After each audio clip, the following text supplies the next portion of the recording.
technical difficulties, so we've got no videos for pre-service or for countdown, which, you might think doesn't really matter, which in the grand scheme of things doesn't, but it means I have to be on here while we get the rest of the videos set up for Church Online.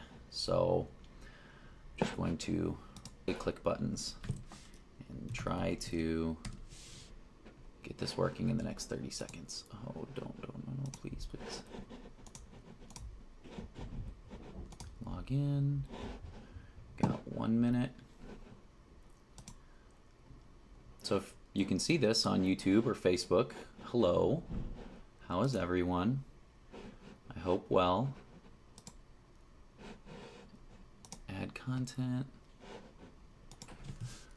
Learning to Love Week 2. Oh, please don't mess up. Paste. 1. Save.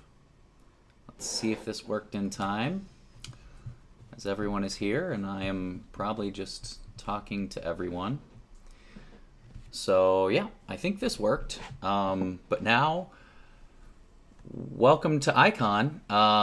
So I was telling this to anyone on YouTube or Facebook, but we had some video files get corrupted rather.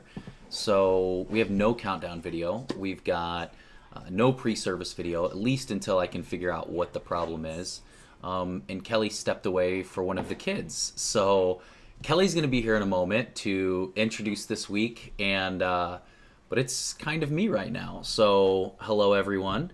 Good morning, Adam, Amo, Kat. Hope you guys are on here. Amanda on the host chat said you should rap for us, which is not going to happen. But here is our wonderful pastor. Would you all please give a huge round of applause for the one and only Kelly Matlock. Oh, this is like an incredibly smooth. Look at that transition. Yes. Incredibly smooth. Thank you. This is great. Thank you, everyone. No, seriously, please stop. Can you go to where it's like no live, where I can tell? Okay, there we go. There you go. Okay. All right, take it away. Oh no, it's like all weird again. Like it's kind of, sorry you guys. We're like doing the best we can here. It's like, I know it's kind of, I don't know. Is pixelated the word you would use for that? I think that's just on your end, babe.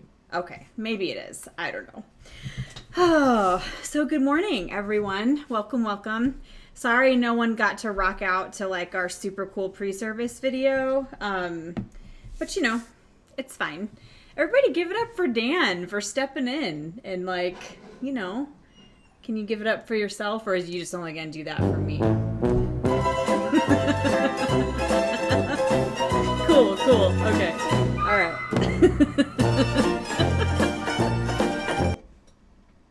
I wish you guys could see like the looks he gives me sometimes on Sundays, like, Hello, anyway. darkness, my old friend. Are we just gonna go through like all the different ones now? So anyway, you guys, these technical difficulties, I feel like can we just have 1 week where things don't go wrong? But it's fine. It's all good. Like we're not fancy around here. So, well, welcome everyone. Also, huge shout out to our new watch party small group that's happening this morning at Casa Maria here in Kyle. So, hopefully you guys are having a good time all tuning in together. Okay, Kim said, darn, the pre-service music is some of Journey's favorite. Her little girl likes to jam to the pre-service music. Okay, well, today we are, in a little bit here, we're going to launch into this morning's message. We are in the second week of our Learning to Love series, where we're talking about all different kinds of relationships and Today we're going to be talking about friendship. So I'm really excited to play this conversation for you that we recorded a couple of days ago with a few folks from the church. And so I'm excited to get into that here in just a minute. But before we do that, just have a few announcements. First of all, we are actually going to forego our typical worship time today, simply because our conversation lasted for about an hour. And so in order to you stay on time and with everything that we have, we're going to go ahead and forego our typical worship this morning, and we're going to go straight into the conversation here in a few minutes. But maybe in the chat, feel free to tell us how you're doing. Tell us maybe something you're grateful for that happened this week. Maybe something that God spoke to your heart this week, or a way that you were able to connect with someone, or just experience kind of just goodness and love and blessing this week. Maybe share that in the chat just so we can celebrate together about the good things that are happening in our lives. Secondly, for all of our kiddos, and I'm going to say this now because a lot of times if I wait until the end, sometimes for whatever reason I end up forgetting to announce this. So we have our eKids Connect Zoom call today at 11 o'clock. So if you have kiddos, excuse me, there is a link. I think Amanda will probably put the link for that in the chat, and it's also in the email that goes out, but you can hop on that Zoom with your kids so they can have time to connect with one another and to connect with Pastor Amanda. And so, that would be really exciting for those of you that have little ones. Also, for all of you who are new, maybe this is your first week tuning in, or maybe you've been tuning in for a few weeks and just haven't had a chance to do this yet, we would love for you to fill out a Connect card. This is just a way for us to get some of your basic info so that we can keep you updated on everything that we have going on around Icon. We will not stalk you, I promise. We will not send you a million emails. It's just one email a week that we send out that just has all the details for anything that you need to know that's going on. For instance, next Sunday, typically the last Sunday of the month, we have a in-person gathering.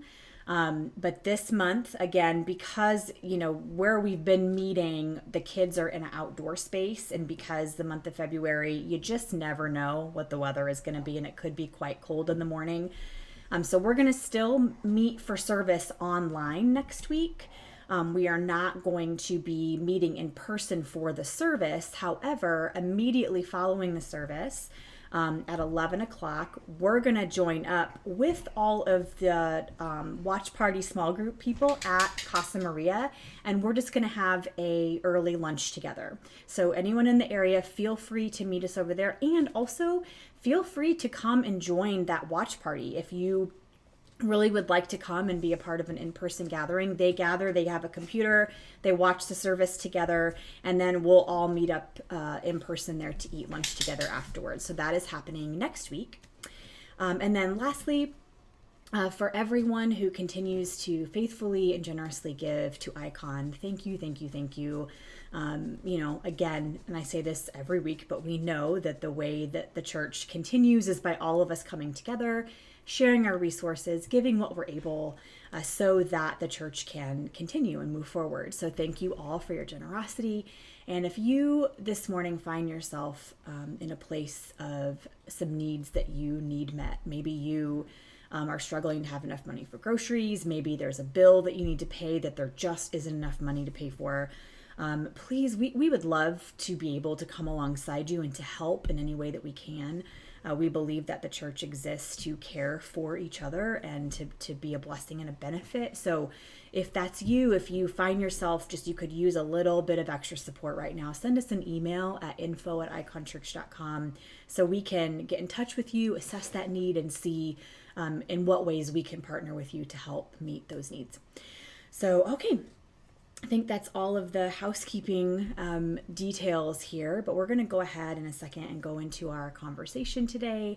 I'm really excited about this. It was a good conversation. I also want to say that the purpose of these conversations, it's not to necessarily provide answers or to provide any kind of certainty or any kind of right or wrong way of doing certain things. It's just simply us sharing our own lived experiences and offering the wisdom that we have gained, the way that we process things, and then to invite you into that conversation. So as you're watching this conversation happen this morning, I would love for you to share your thoughts and your opinions and your experiences in the chat. Let us know, how, as we approach each question, feel free to answer those questions. And, there's just so much that we have to learn from one another, which is why we do these conversations. Like, everyone has so much to offer, and we have so much that we can learn from each other, and we can grow when we listen to one another's experiences. So I would love to hear from you in the chat this morning.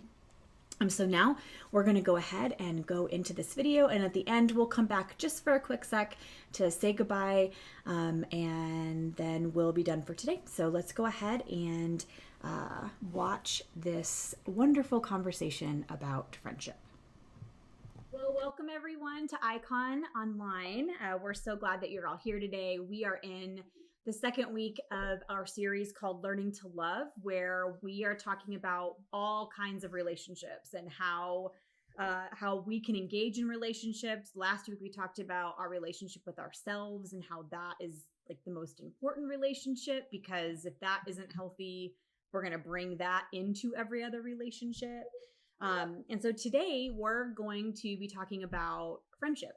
So I've invited Kat and Sabrina and Jonathan to join today, and we're just going to ask some questions and have a conversation, share some of our own experiences, and hopefully some of what we talk about will be of value to you. Hopefully we can learn and grow from one another's thoughts and perspectives and experiences. So okay, so we're just going to jump right in here. Obviously friendship is something that in one way, shape, or form is going to impact every person, because we are all human, and humans, we were built for a connection with other humans. And so obviously that's going to look different based on personality and like life experiences and all of that. But it's something that I think every single person can relate to, because we all are figuring out what it looks like to navigate friendships. And so just to kind of start us off, I would love to hear from all of you. When you kind of broadly look at friendship across different seasons of your life, and for you currently, how important is friendship to each one of you when you look at your overall well-being as a person? What is the value of having friendships for you in your own life? And whoever wants to go first can just jump in. So. I vote Kat. Okay. Well, I can usually was start. talking first anyway. Well, so in terms of value and stuff, friendships, I know people say that friendships are your chosen family members. Basically, they're the people that you aren't blood related to, but they're the people that end up being really supportive and things like that. And for me, I think it's kind of like those are the people that you can be your more organic self around, because for family members, they're wonderful, but at the same time, they have this kind of preconceived notion of exactly who you are, and they expect you to always behave in a certain way, and they're also trying to like help guide you and direct your growth at the same time.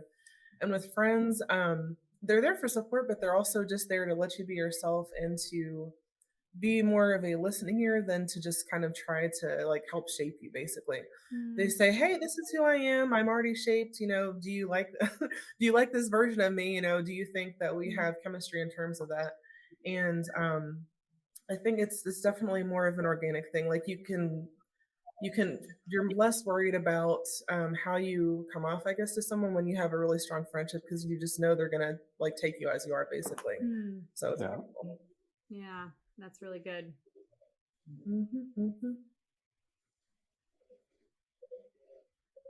Yeah, I'll go. And on top of that, just kind of echo what you said there at the end. I think for like whenever I'm thinking about friendships and overall like how important that is to me, I think they're one of the single most important things to me. And I think a lot of that for me, again, going off of what you had said, Kat, a lot of that has to do with I'm sort of an insecure person, and I allow those insecurities to maybe get to a place where I'm trying to people please, or I'm trying to like impress people, or I have to try to kind of earn my way in. And I think with the friendships that I have now at this point in my life, it's so important for me to be around people that I can just 100% be my authentic self, all the good, all the bad. I know that if I'm surrounded with true friends, all of that stuff doesn't matter because they have my best interest in mind. And that's, so for me, I mean, friendships is, for my well-being, I mean, it's extremely vital, extremely vital.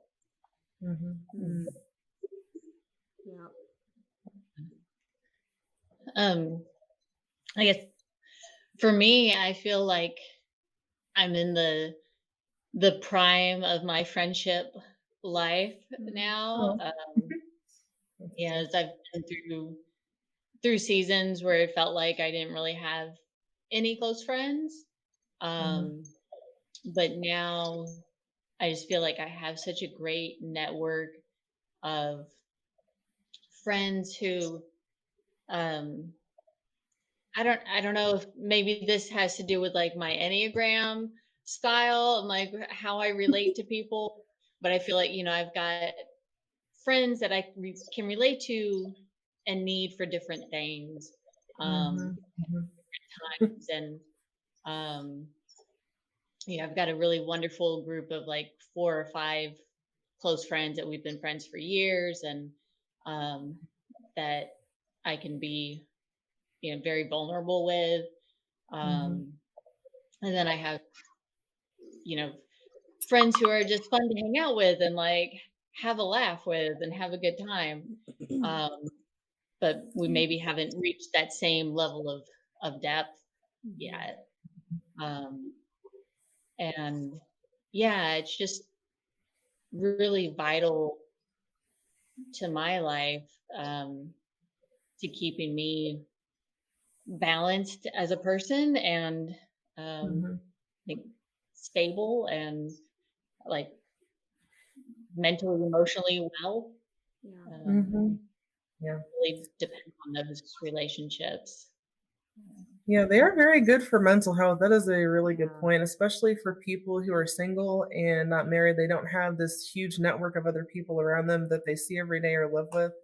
Because if you are not partnered, one of the other main sources of love and affection and connection is friendship. So they can be really important, especially since we've all learned, during the pandemic when everybody was like, "Oh wait, I can't see these people anymore," and it just completely like changed your whole worldview. And I think it's really made us realize how important friendship is. And I think we took that for granted a lot, being able to see each other and do all that stuff in person and to connect that way. So then we're like, wow, yeah, this is really important. Like I need to work on preserving these things and working on the relationship. So yeah, I'm glad you said that too, like from the perspective of a person who is single and who isn't partnered currently, just to that really is so key. And for mental health, it's interesting. I was listening to a couple different podcasts as I was kind of preparing for this conversation.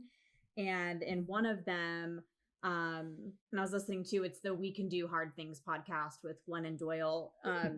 But they were talking about some different scientific research that has been done about the actual both physical and mental benefits of friendship, and how there have been some studies done that were showing that potentially, and I think, some of these, it's like at an ongoing study and you can never know. It's like, is this really for sure why? But like it's possible that what they have observed is being in close friendships, and what they determine as close is when those friendships are stable, when they're positive, and when they're reciprocal.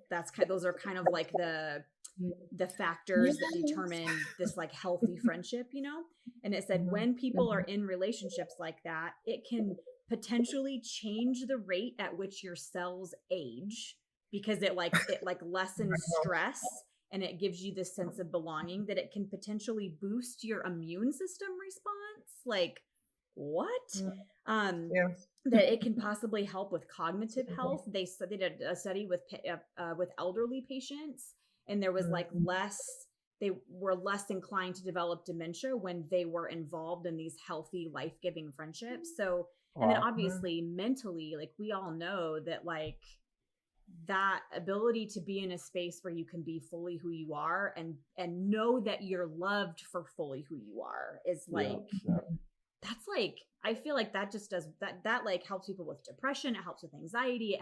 So it's like, it's pretty profound when we even look at the scientific research on that kind of connection and how, we talk all the time about we're wired for connection, we're wired for community, but like literally within ourselves, we're, wired for that kind of connection with each other. So yeah, that's really, really, really good. So how, I'm going to kind of skip around in the order of the questions that I sent you guys, but because we were talking about like, friendships being really important, for all of us. As you kind of look back over your life, because I think for some people, especially people who are adults, I feel for me, I have experienced making new friendships is much harder for me as an adult than it was for me when I was a kid.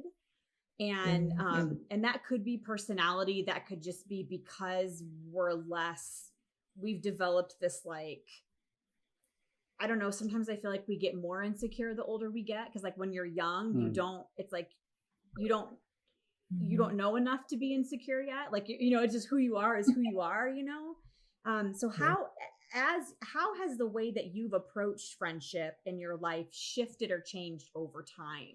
And do you find that as an adult, is it harder for you to make friendships, or do you feel like you're one of those people that it's really easy for you to find those kinds of connections? Well, yeah, you're definitely kind of stuck in this bubble as an adult because you're not interacting with people every day. I think like the social connections kind of diminish as we get older, because when we're in grade school and when we're young, we have friends that we hang out with after school, we have recess, we have like things like that where we're actually going out to meet new people. And like you said, we're not as self-conscious. Like kids are like, hey, I have a dinosaur toy. Do you want to come see it? And then somebody else gets excited. So it's a lot easier to connect with like little things like that. But also too, just as you get older, distance is definitely an issue as well, because we've moved around a lot. You have friends here, friends in New York and Texas, like all over the world. So it's harder to keep those friendships up. So it's easier to maintain them, I think, when you're younger, and it takes a lot more purposeful effort as an adult, because you have to maintain the connection and like not religiously, but like make sure you are actively checking in on people, and you have to make plans and you have to do stuff like that to maintain that. And then if you don't, they just kind of disappear and float off. It's not like you're going to run into them if they're like spread out like that. So I mean, a lot of the time you make friends at your job. My best friend now is someone I met like 3 years ago when I was working delivering pizza at Domino's during grad school, and like she's amazing. Like I see her like almost all the time, and we send each other silly memes back and forth and stuff. But I met her because I was at work. Like I would never have met her if it had been just like a random like social thing. It's really hard. It's a lot harder to meet people if it's not through work or through like your other friends. Basically, that's how we meet people now. So, and yeah, it definitely does take more intentional effort. So if people aren't like both making that effort, it kind of just dissolves and kind of goes away. So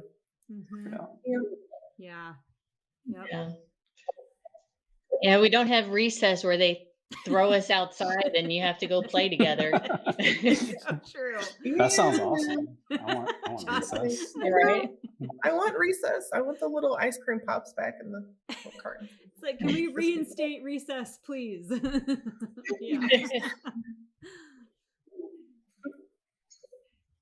Yeah, I think you're right, Kat.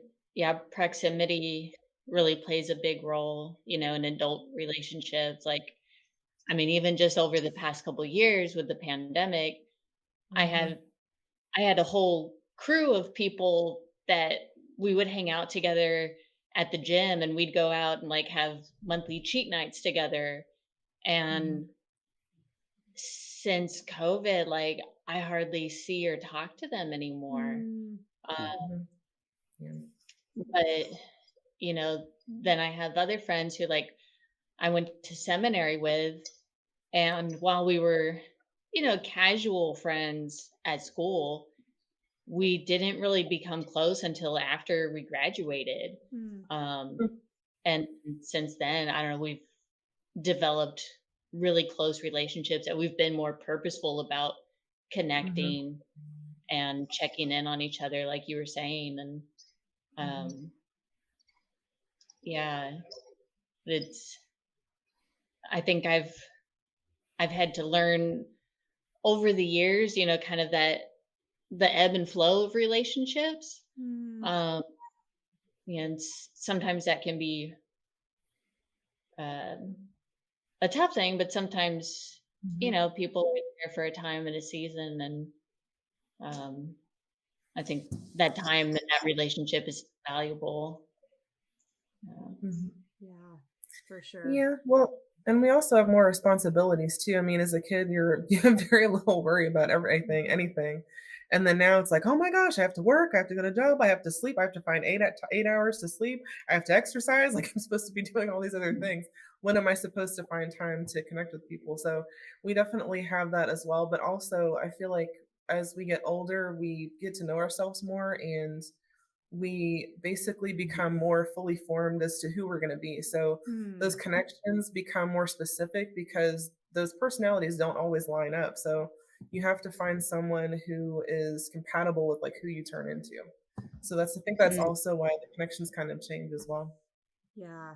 And we lost Jonathan, but he'll probably I'm sure he'll probably hop back on. So we'll I just don't keep think that's chatting and good hope anymore. and hope that he comes. Oh, there we go. He's coming back on. Hey, we lost you. Sorry, friends. I Sorry. I didn't I didn't set do not disturb on my phone, and I got disturbed, so I apologize. It disturbed you. Yeah, I was disturbed. Well, do Sorry you about have that. anything to add to that, Jonathan, as far as like how, just how friendship has changed for you over time or Yeah, I think really quick, I feel like right now I'm significantly more content with my friendships, and so there's Hmm. maybe yeah, it just again just a level of contentness that I'm really happy with right now, and so I think that and I would say this, it's changed to where I don't think I think I have less friends now than at any point in my life. I'm 37 years old. I think I have less friends now, but the friendships I have now are significantly deeper than they've ever been. Mm, And so at this point in my life, and for what I can see moving forward, I'm so happy about that. Like that's such a yeah.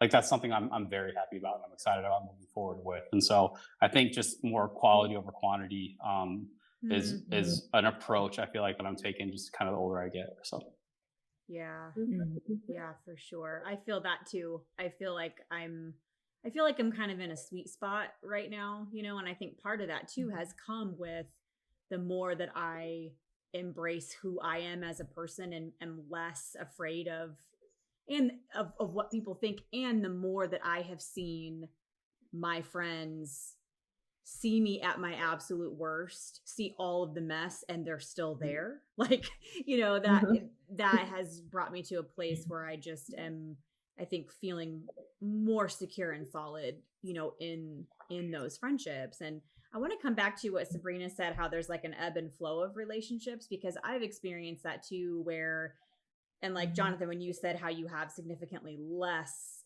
quantity wise, of friends now than you have before.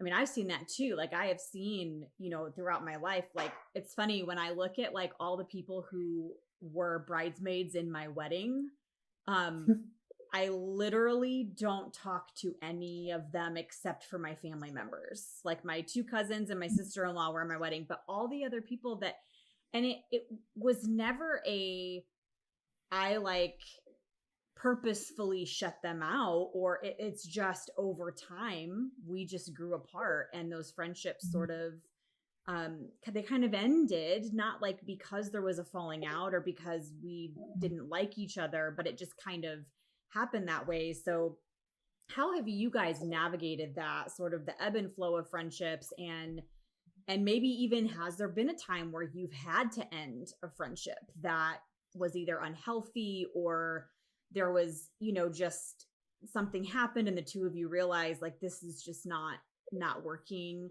Um has there ever been a time, and how have you handled and navigated the end of friendships in your life? Mhm. Um, Yeah, when you sent us the questions, your question relating to that really stood out to me. So I think um, the loss of a friendship, and when you have something, maybe it ends because of a conflict, um, is not really a real like recognized loss. Mm-hmm. A lot of times, you can't be like, I just broke up with my friend. People don't talk that way. Yeah, it's true. But yeah, I mean, I've had relationships that ended through conflict, and it was a huge loss. Mm. Uh, and really took time to grieve and try to understand what had happened. Yeah. Mhm. I mean, I had like one that comes to mind was a friend who was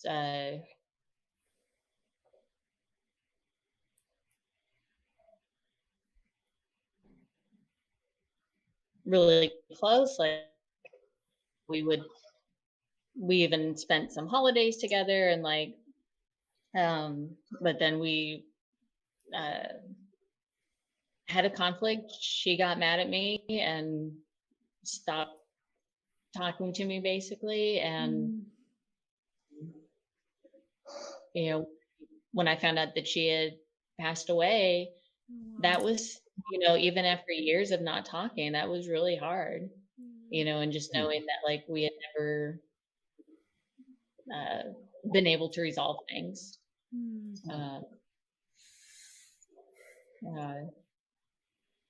So yeah, just that lots of friendship is really hard. Yeah, I'm so sorry that you walked through that. Just to take a second to make space to honor that, that there is so much grief there, and that is really, really hard.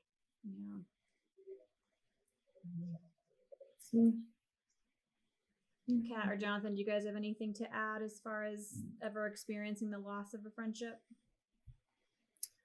Yeah.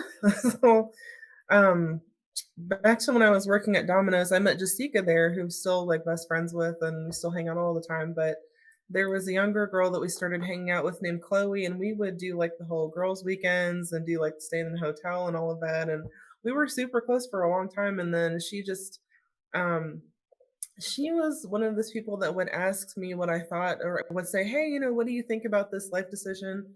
I need some advice on it."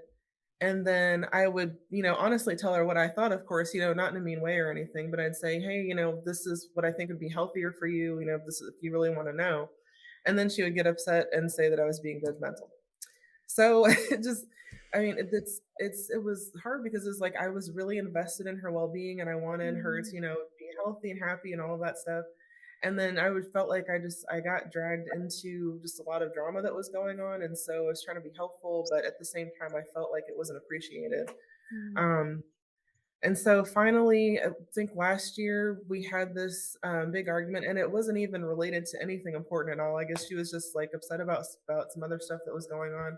And then she said, "Okay, well, I'm just going to stop talking to you. I don't really need that kind of negativity." And I was like, "Okay, well, it is what it is." So we, I think, didn't talk for about a year.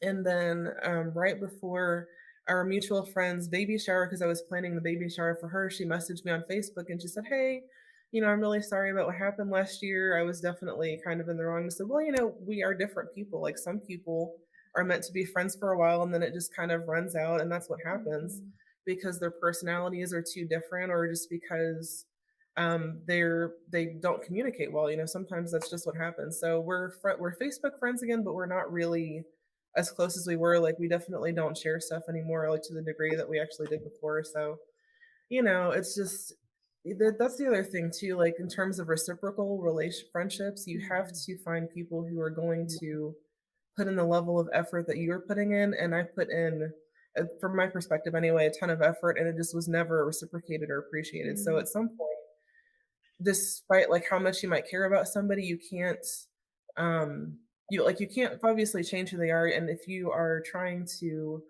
be a good friend and do your best, but that's not being reciprocated or given back, then it just becomes this kind of toxic exchange, and there's really no point, especially if you can't like kind of meet in the middle and figure out how to go forward from there. So, I kind of still wish her well, hope she's doing well, but we're definitely not spending time like in each other's company anymore. So, which is sad because we were super close for like a couple of years and it was great, but yeah, it's hard to invest into somebody when they're basically saying I don't appreciate it, and even though they kind of asked for it. It was complicated, but she's Yeah. doing well. So Yeah. it's like, what can you do? Yeah. Mhm. There's not a lot of people talk about like how to end a friendship, like or like, Mhm. because sometimes I think, especially in the church world, because you're supposed to love everybody, and and so it's like you feel this pressure of like you have to stay in relationships even if those friendships are not good for you, or if it's like not healthy, and we feel like, and so no one really ever, like, I'm still trying to figure that out. There's been friendships that like friends that I had at one time that now we aren't friends anymore. Some due to conflict, but I look back on it and I'm like, man, like I think the separation is necessary for my health and well-being, and also I regret how things came about, because it was like I didn't really know how to have that conversation and how to say like, I need space from you, because then you know what I mean? Like it's just a hard thing, and we don't really, that's not talked about very much. Nobody talks about the breakup friends conversation. They kind of like make fun of it sometimes on sitcoms. Like I remember the Fresh Prince episode where I guess his girlfriend's dad really, really bonded with him, and he was like, man, your father's like following me around. He's starting to stalk me. I think I'm gonna have to break up with him. Yeah. And then that was the whole conversation. But people don't talk about that. So it's most of the time when friends fall, they don't get to have like reconciliation. There is just space. And I mean, sometimes that is best because you can't come to a mutual agreement, but we don't really have conversations about how to do that in a healthy way like we do for romantic relationships. It's definitely different. So. Yeah, there's not it's not like, here's what you do. It's like if you're dating someone, well, then you have a conversation and you break up and you go your separate ways. Or like, for marriages, if they decide to like, there's a name for it and a thing that happens, but like with friendship, that's not really there, and so I think we're all just kind of going, I don't know how to do this, Yeah. What about you, Jonathan? Anything to add to that question? No, not really. Okay. No, that was all really good. Yeah, cool. He's never had a friendship breakup. I've never had any like really big falling. Yeah, I just haven't ever had like really any big, which I'm fortunate for. You know what I mean? I don't. I just haven't ever had like a big falling out. Yeah, and that's good. Yeah, and that's good. Yeah, I think just, again, I'm just fortunate. Saying, sorry, I'm sorry. Oh no, you're good. You're good. I'm saying even just like none of us are able to give anyone answers today on like how to. I think just normalizing it and talking about that. Totally. That is something that in our life, like we do need to figure that out. Like, and we need to understand that you have a sit down conversation. Step 2, you said, we don't have the step 1 through 10 at all. Yeah. Really, it's just to have the only thing we can say is have a conversation, talk to them about it, and then start from there. Because I mean, communication is why most relationships either succeed or they end. So if you're having issues and it's kind of toxic, like just have the conversation, even if it's awkward and weird. That's really that's it right there. Yeah.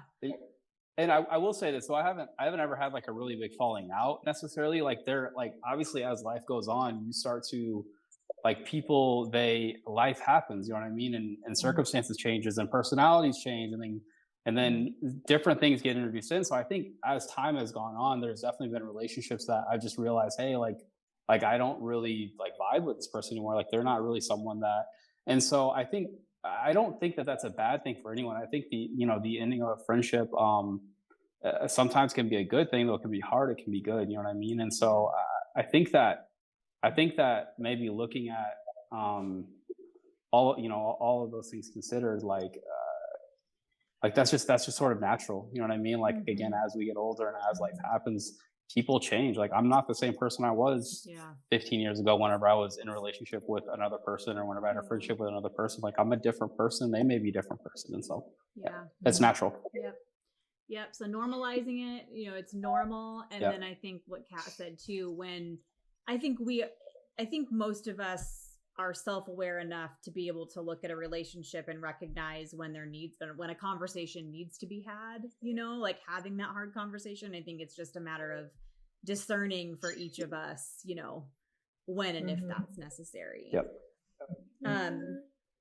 Okay, so now that we've talked about, you know, friendships that can end, now I want to talk a little bit about like when you look at the healthy friendships in your life, the ones that whether you've been friends for decades or maybe it's, you know, a more recent friendship, but when you think about the friendships in your life that are healthy and thriving,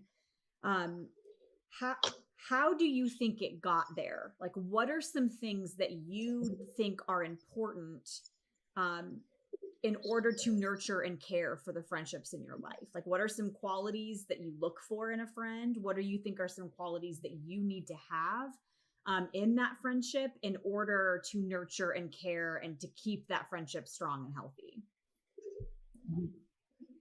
I think for me, it's always been, I feel like the number one thing for me and friendships and relationships has just always been loyalty. And I think that loyalty is something that, you know, it's a gift that you have to give in a friendship. It's not something that comes natural, I don't feel like, but I do think that whenever there's a group of people or you have friends where, you know, like unconditionally, I'm going to be loyal to you. And that doesn't mean that, and that's the thing too. I feel like that loyalty means like, I've got your best interest in mind and I'm going to act accordingly. Meaning that if there's a hard conversation that has to happen, I'm going to have that conversation because I'm loyal to you and I'm loyal to your future. I'm loyal to the person that you're becoming. I'm loyal to that. Like I'm committed to that. And so, or the good things, you know what I mean? Whenever you're prioritizing, I think all of that lines up for me and loyalty. And I think that's one of the main things that I want to put into a relationship. And then hopes that I get back. I mean, whenever someone's loyal to you, and they're putting you above other things, whether it be, I mean, people or events, or like that's such a good feeling. And I think that creates that bond where, again, going back to where we started the conversation with, you can be 100% authentic with them. And that's such a big deal, I feel like. So. I love how you said loyal to the person that you are becoming.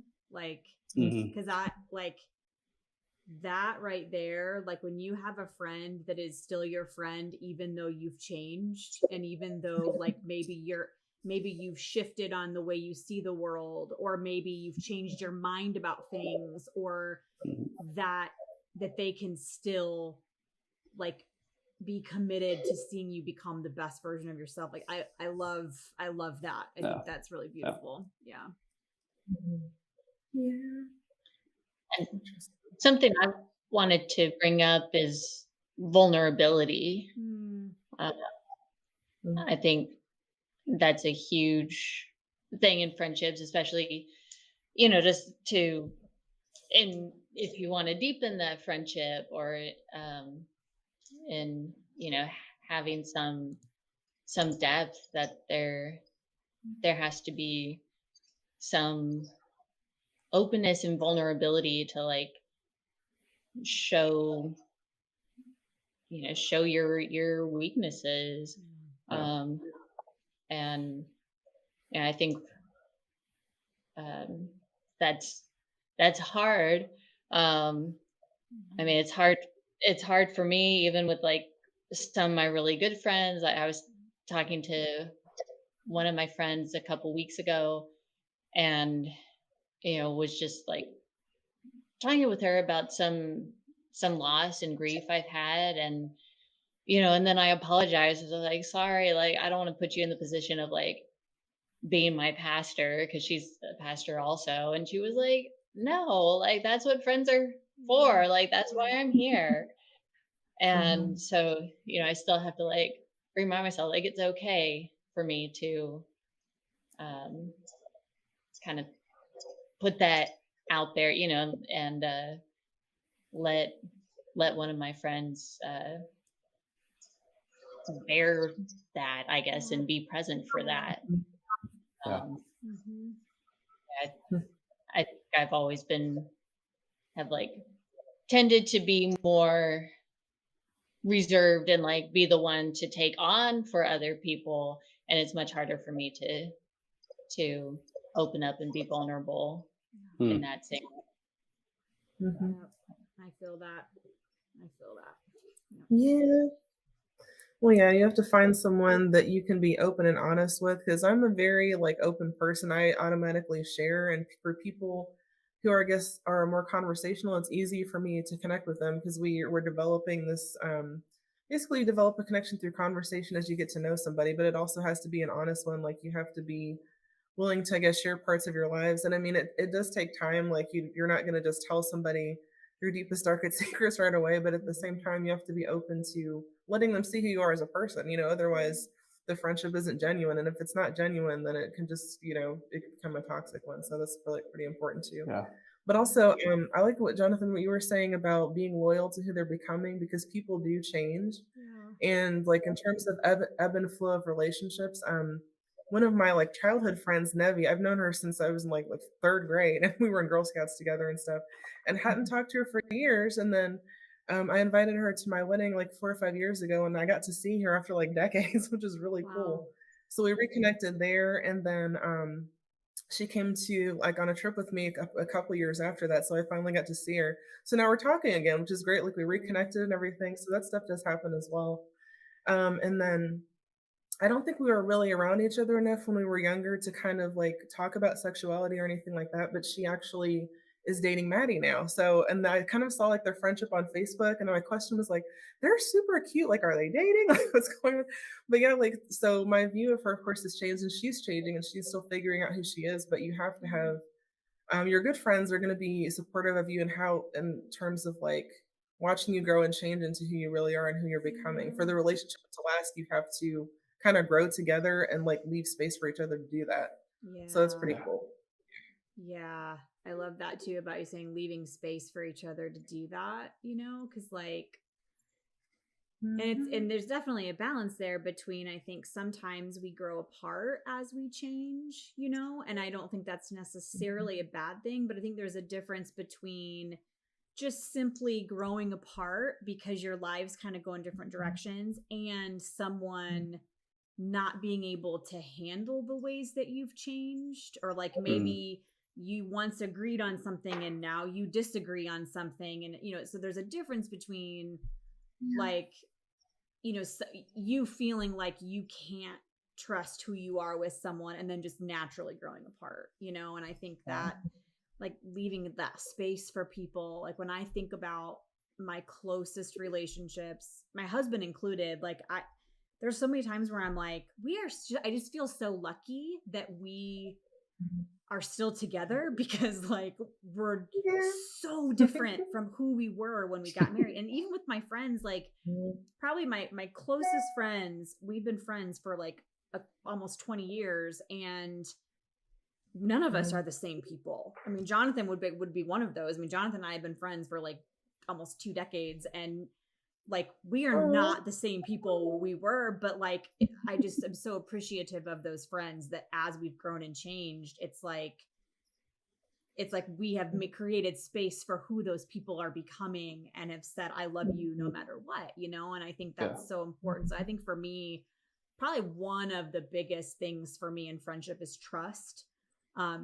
Being able, and it kind of all those, like the loyalty, the vulnerability, like all of that, like that kind of fits in there. But like I have to be able to trust you with my full self, and trust that I can give that to you and that it's not going to be used against me, or that it's not going to be, that you can handle that and that you can hold that with care, and yeah, those are all such good things about friendship that, I think we both look for in a friend, but then also we commit to being those things. Like, I want to commit to being trustworthy in my friendships, and I want to commit to like being the person that other people can be vulnerable with, and that I can be loyal to people. Like, I think that's really important too, is like, not just are we looking for that in a person, but that we are committed to being the friend that we want to have, you know, that's Yeah. important too.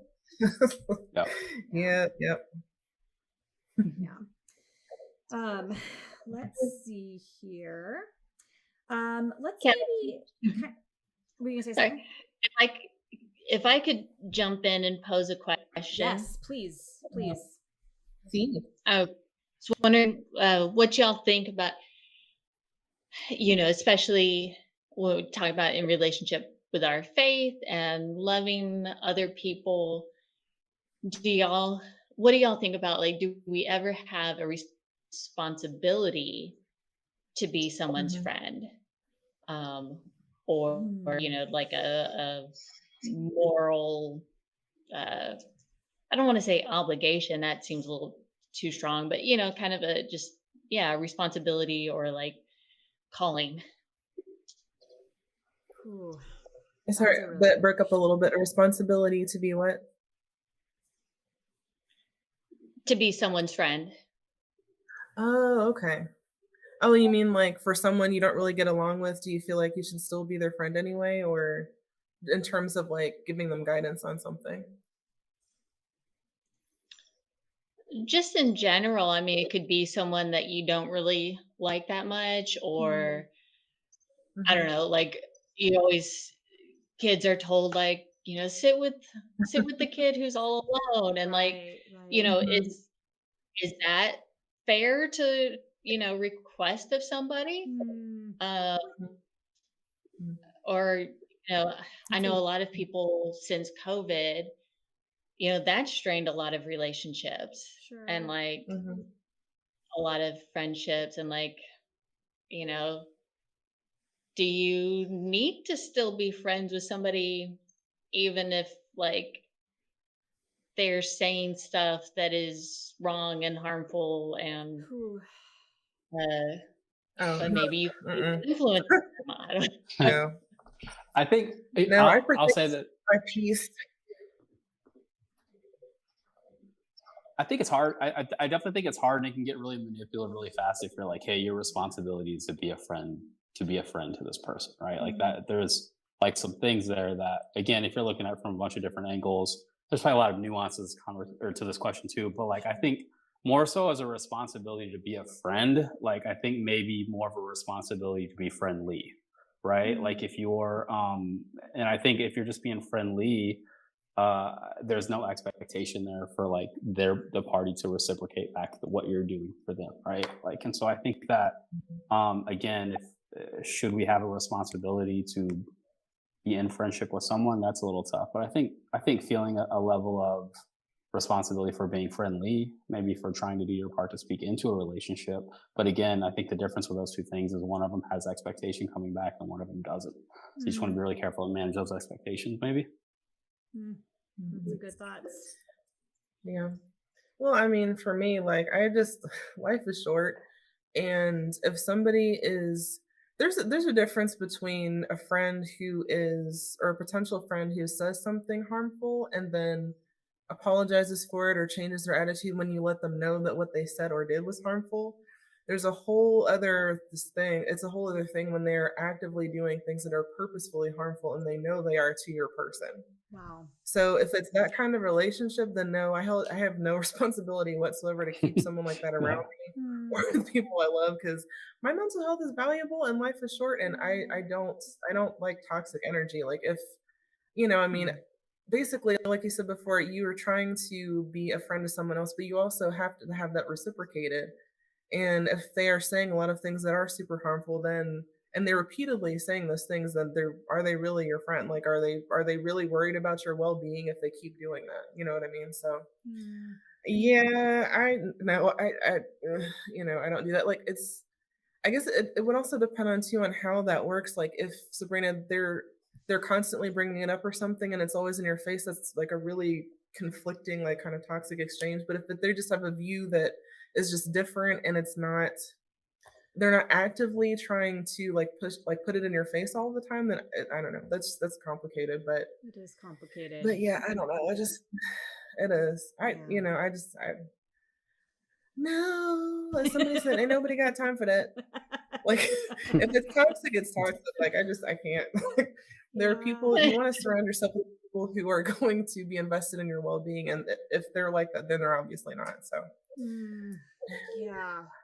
That feels like such a $1,000,000 question. That's something I've wrestled with so much. Like, because I think for a long time, I felt very guilty and felt very obligated to stay in friendships and relationships with people because I was a Christian and felt like I had to love them, that I felt this obligation, even though maybe it wasn't healthy, or even if Yeah. like, and so I guess that really, I guess that brings us back to the definition of what is friendship, like, is it, because, there's all kinds of different relationships. And I think I would say, and to everyone watching, obviously we're just telling you how we're clearly, we are all navigating this. Like none of us have like the right answer.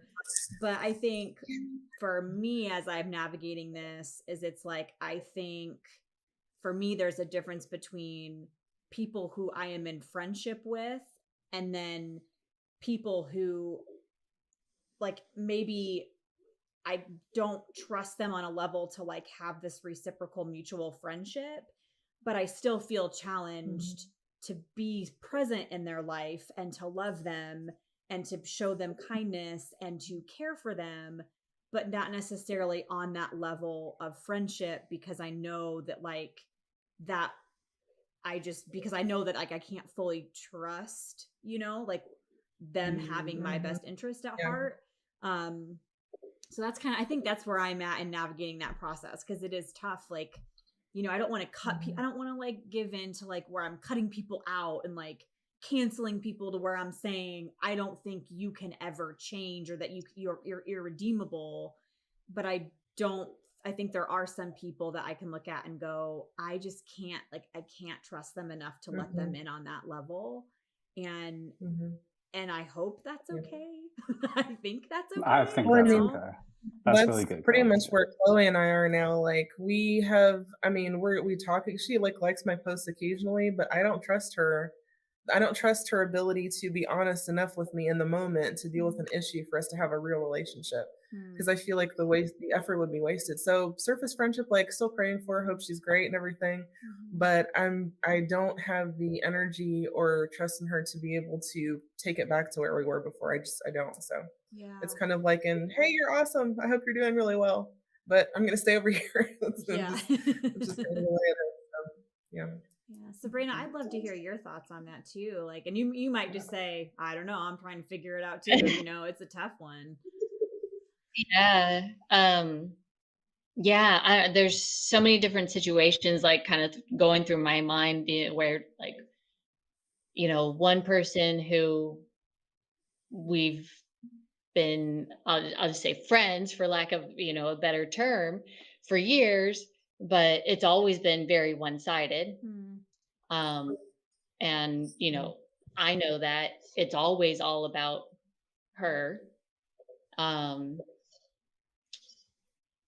But, so like, I don't know, maybe it's not really a friendship, but it's more, I don't know, some other kind of relationship.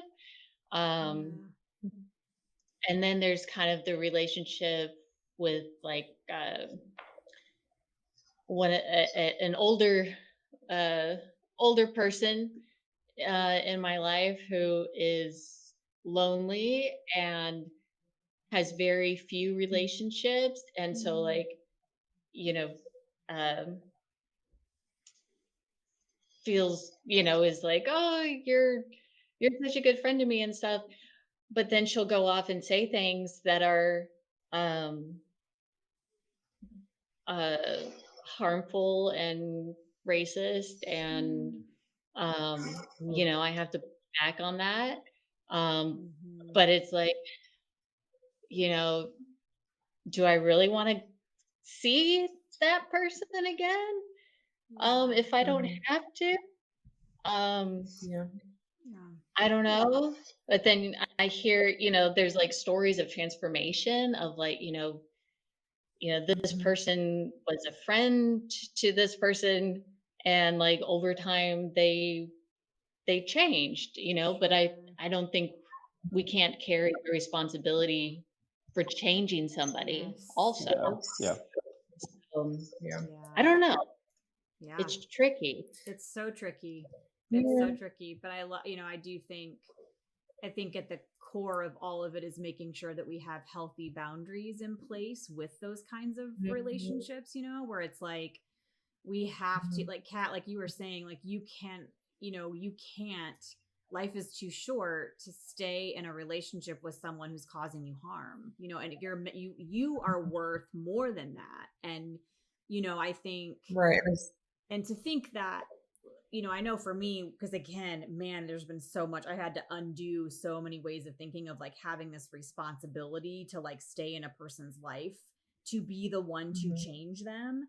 But that's also such a kind of a Toxic.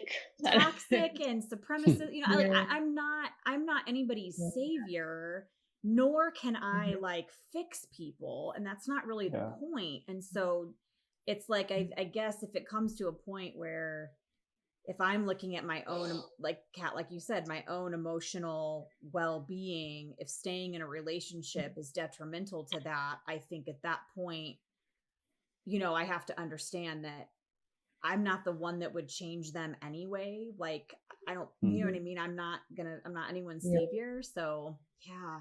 Well, and people have to change because they want to change. That's like women who get into relationships with men who they're incompatible with, and they know they're incompatible, and yet they still marry them anyway, thinking they're going to change them later. And then, like 2 or 3, 10 years, 20 years later, they find out, wow, he's not changing for me. I guess I should. It's like, you can't change somebody.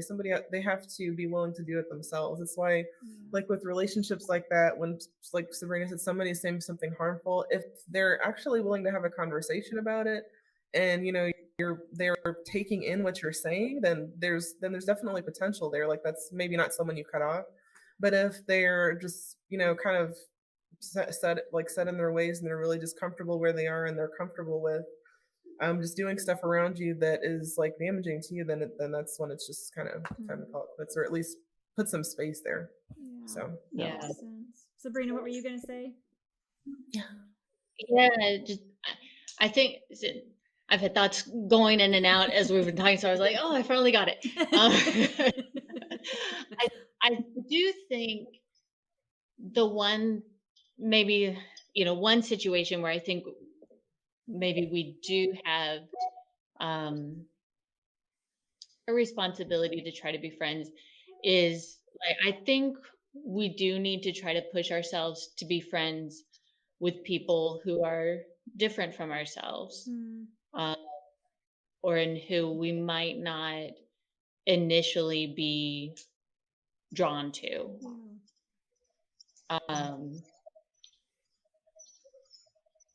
And I think I really loved what Kat said about having good boundaries.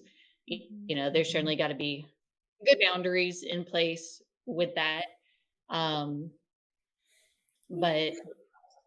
But otherwise, we all are so siloed into friendship groups of people who look like us and think like us. And so I think we do have to, try to extend ourselves beyond what might feel initially comfortable, or like drawing us to someone. Yeah. Well, that's proximity is,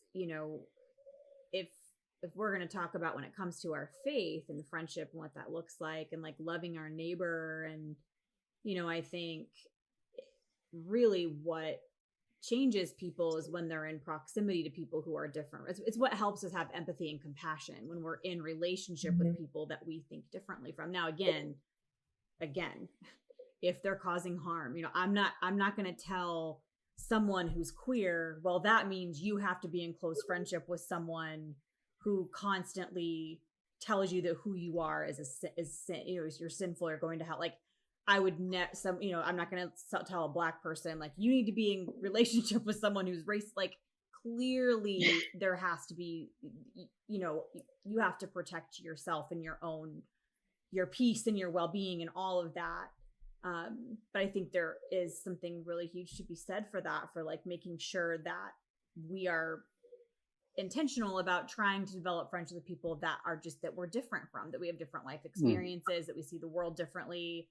Because it does, I think it changes us for the better. It reminds us that that we may not be as right as we think we are about everything. You know, like it brings this sense of humility to that, you know, to that relationship.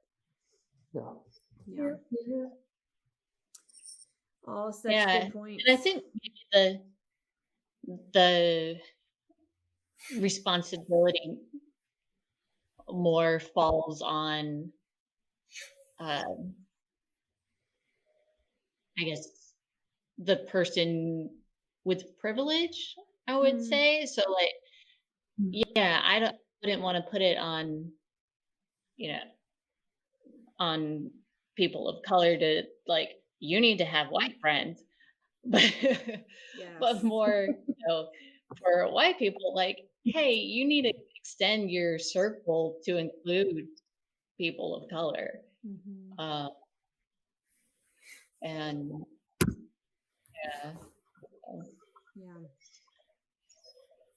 yeah, that's why traveling's so great, because you get to meet people from all over the world and all different cultures and different foods and situations, and you get more comfortable with being uncomfortable, and your circle expands more. So 'cause I met someone in Mexico that I'm still friends with on Instagram, and she travels all the time, and it was so much fun, and I was so sad she was only there for like 2 days. But if she had been there the whole time, I would have spent way too much money, because we went out and went to the beach and did all this other stuff like the one day she was there.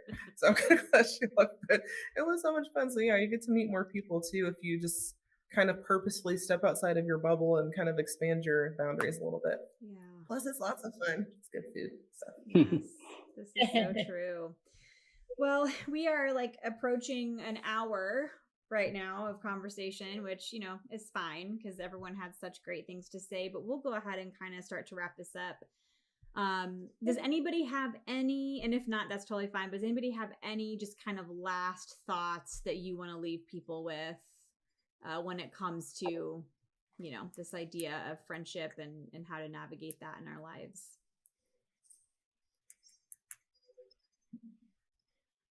I want to say if you're listening to all this and you made it this far and you're not in a place where you feel like you do have friendships maybe that you used to have, or you're hearing the conversation about friendships that other people have, and you're like, man, I really want that, or I need that, and you feel just like a little down about that, just if there are certain things I feel like that are worth fighting for and worth putting an effort for. And I feel like if we're kind of trying to boil that down just to a practical level, as human beings living with each other and all that kind of stuff, I feel like friendships are one of those things that are worth fighting for. And so that looks different, you know, developing new friendships for different people or with different people can look different for everyone.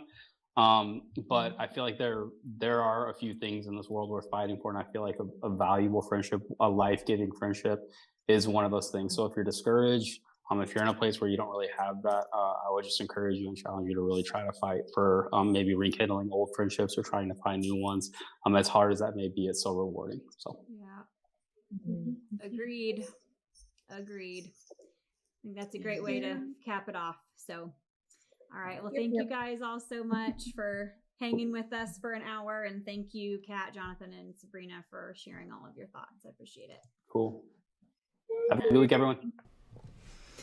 Oh, thank you all so much for hanging in there with us today for our long conversation and for joining us today. And thank you everyone for all of your input in the chat. You know, again, you know, I think these are really important conversations, with the purpose not being to like offer a bunch of answers, but just to say, you know, this is an area of our life that matters. And I love how Jonathan rounded it out there at the end just by saying that, you know, recognizing that friendship is hard for a lot of people, and that you might find yourself in a place where you're like, man, I just don't feel like I have these relationships. But I love that challenge from Jonathan of that it is an area that is it's worth fighting for, and it's worth getting awkward and getting uncomfortable, trying to figure out how to navigate that, so that we can nurture those kinds of relationships in our life. So again, thank you all for being here today.